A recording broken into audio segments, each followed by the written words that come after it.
remerciements à la presse dans toute sa diversité d'avoir bien voulu répondre massivement et avec une admirable diligence à notre invitation.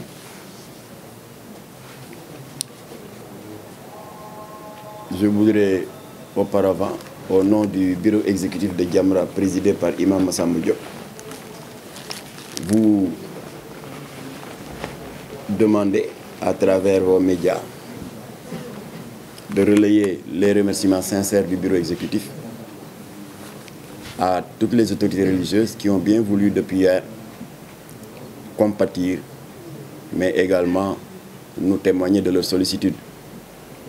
Nos remerciements vont également, et vous l'aurez deviné, à notre avocat Maître Moussa Sarr, qui, depuis le rappel à Dieu de Maître Khassim Touré, assure pour Jamra le conseil juridique, mais également les accompagnements de dossiers importants au niveau des juridictions appropriées.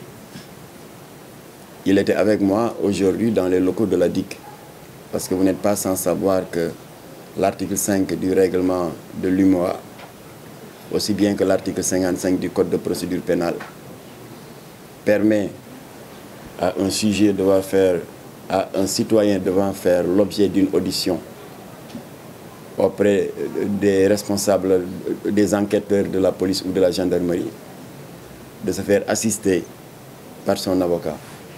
Alors nous avons usé de cette prérogative et c'est Maître Moussa Sarr qui nous a témoigné de sa présence pendant toute cette procédure d'audition à la DIC qui a duré de 10h30 à 13h30, pratiquement 3 tours d'horloge.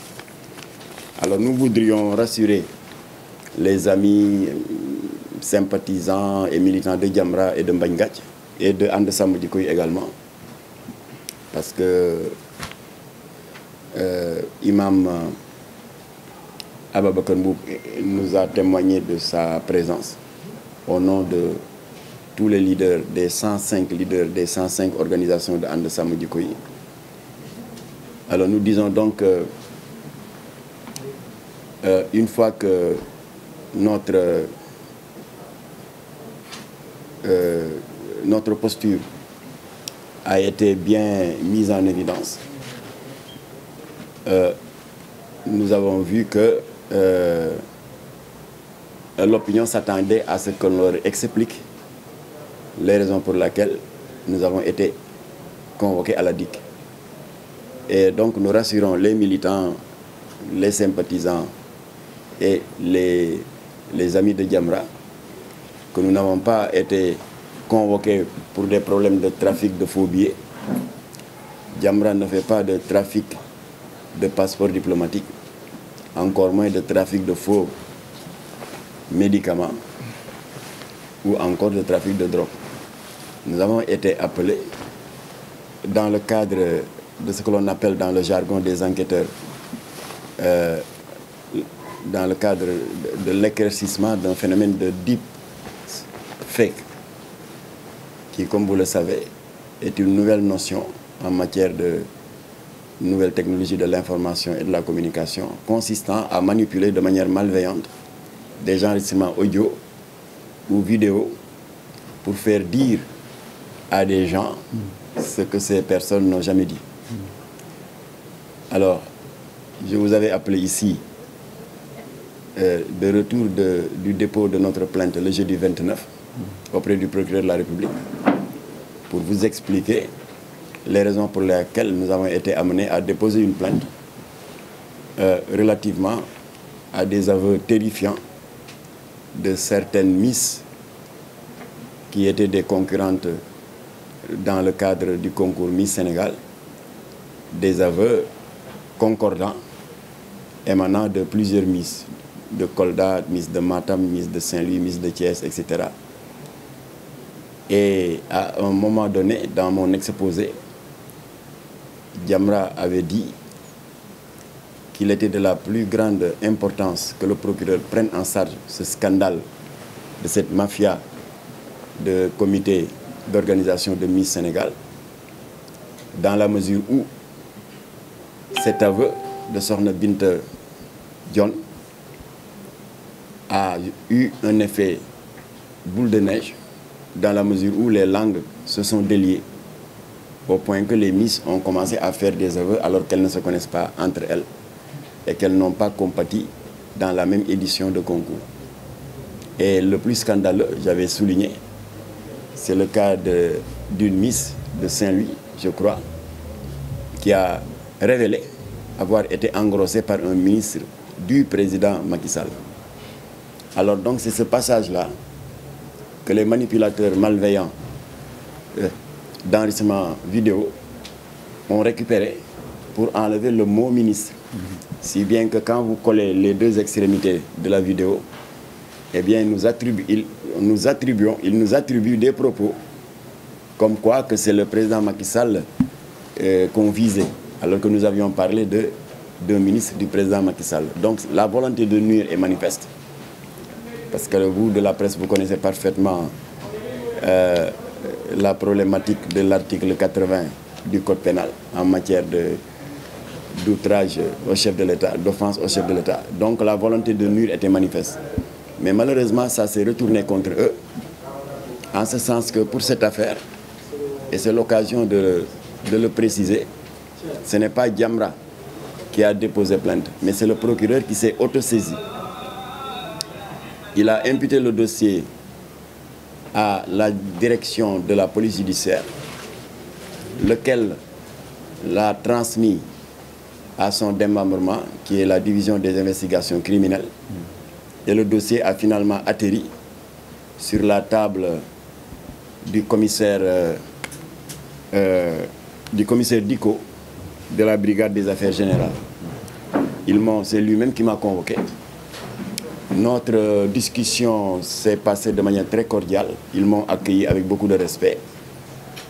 Et je n'ai eu aucune difficulté pour leur prouver que l'original de ma déclaration n'a rien à voir à cet extrait vidéo malveillante, manipulé de manière grotesque.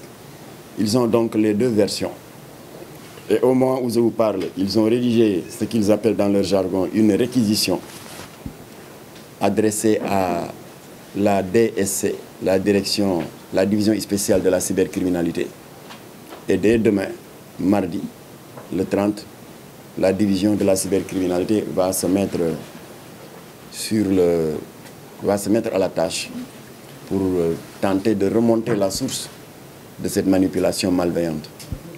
J'ai saisi l'occasion de mon face-à-face avec les enquêteurs de la DIC pour leur dire qu'il est de leur devoir, en tant que responsable chargé de la sécurité, de nous aider, nous Jamra, pour que l'État puisse prendre des mesures fermes pour mettre fin à ce jeu satanique de manipulation des propos des uns et des autres à travers le deepfake, qui est une utilisation malveillante de l'intelligence artificielle.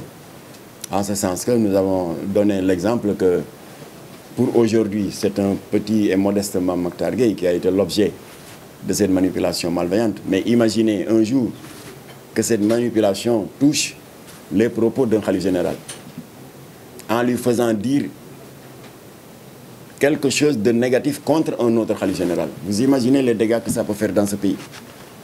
Et c'est alors que nous avons proposé, je l'avais omis tout à l'heure dans notre exposé de motifs en Wolof, nous avons donc proposé, autant l'État a criminalisé le délit de trafic de drogue après le dépôt de la proposition de loi du député Abdou Latif Gueye, président fondateur de Jamra, la loi 2007-31 du 30 novembre 2007, qui inflige un minimum de 10 ans aux narcotrafiquants.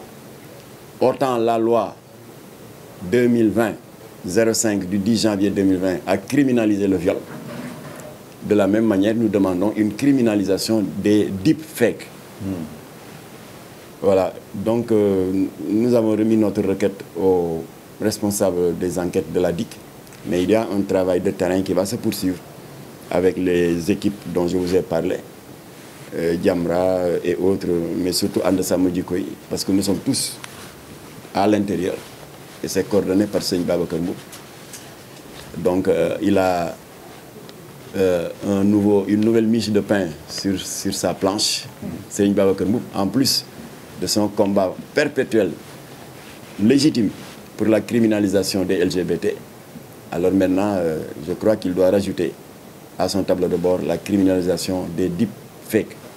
Parce qu'un jour, on ne le souhaite pas, il peut arriver qu'un jour qu'un malveillant fasse dire à un khalife général quelque chose de grave contre un autre khalife général. Et le pays va prendre feu. Le temps qu'on se rende compte, ah oui, c'était un deepfake, mais le mal était déjà fait. Voilà, donc je vous remercie donc pour votre patience et également de nous avoir prêté une oreille attentive pour que l'opinion puisse être édifiée sur les raisons pour lesquelles nous avons été convoqués à la division des investigations criminelles. Puisqu'il se fait un peu tard, s'il y a une ou deux questions, nous pouvons essayer d'y répondre. Mais en attendant, je voudrais demander, s'il le veut bien, au coordonnateur de And Samm Jikko Yi, Imam Ababacar Mboup, d'adresser quelques mots à l'auditoire.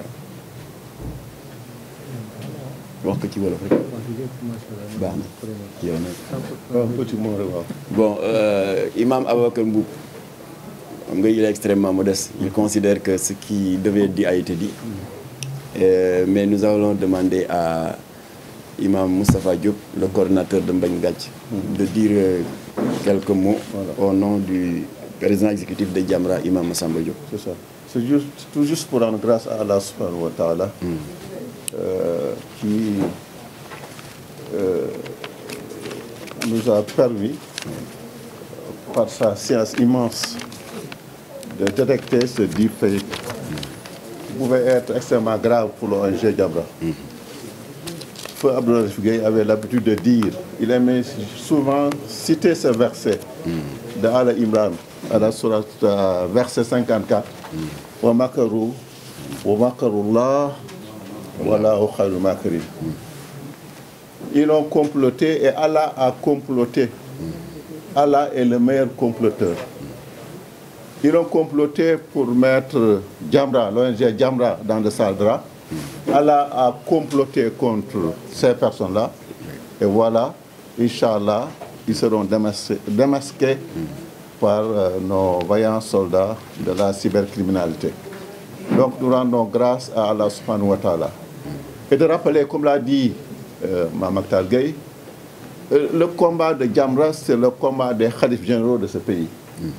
Nous sommes leurs yeux, nous sommes leurs oreilles, nous sommes leur porte-parole là où ils ne peuvent pas aller, pour qu'à chaque fois que quelque chose de répréhensible est en train de gangréner la société sénégalaise, que Jamra lance l'alerte pour que nos khalifes généraux puissent vraiment réagir pour que la santé mentale de nos enfants, la santé mentale de nos sœurs, la santé mentale des femmes sénégalaises puisse vraiment être préservée.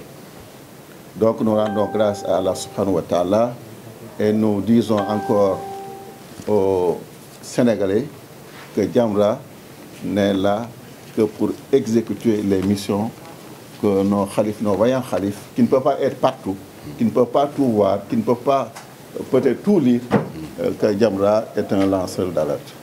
Voilà ce que je voudrais dire un peu et vraiment encourager Mamaktar dans son combat inlassable. C'est le porte-parole de l'ONG Jamra, l'ONG islamique Jamra. L'ONG islamique Jamra. Je précise bien, parce qu'il y a l'ONG Jamra et l'ONG islamique Jamra. L'ONG Jamra est dirigée par Bamar Gueye qui s'occupe de SIDA, qui s'occupe vraiment de religion, qui mène des combats dans un autre terrain. Mais l'ONG islamique Jamra, présidée par Imam Massamba, dont Mamaktar est le porte-parole, mène un combat acharné contre la prédication des valeurs. Voilà ce que je voudrais dire, Mamaktar. Et voilà. Nous vous remercions et nous vous encourageons. Bon, c'est nous qui vous remercions, Imam, parce que nous savons que votre temps est précieux quand on dirige des prières dans 2 mosquées.